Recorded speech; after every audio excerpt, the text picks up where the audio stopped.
ব্যাপার তুই এত রাতে? ভাই আমি 5 লাখ টাকা নিয়ে চলে এসেছি। এত টাকা তুই কোথায় পেলি? চুরি টুরি করিসনি তো?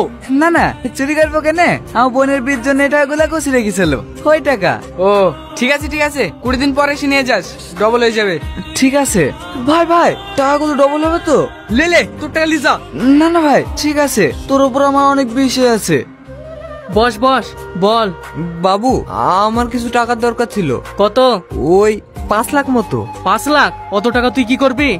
আব্বার হাটে একটা ফুটু আছে, ডাক্তারে বলিছে ওইটা অপারেশন করতে অনেক টাকা লাগবে, সেই জন্য আপনার কাছে আসলাম। সে ঠিক আছে, কিন্তু এতগুলো টাকা তুই শোধ করতে পারবি তো?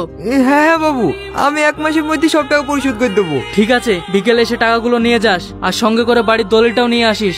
দলিল? ঠিক আছে। মমিন একটা সিগারেট দে। কি রে সিগারেট দে? আমি সিগারেট দিতে পারবো না, আব্বা বারণ করেছে। কেনে? এমনিতে তোমার অনেক টাকা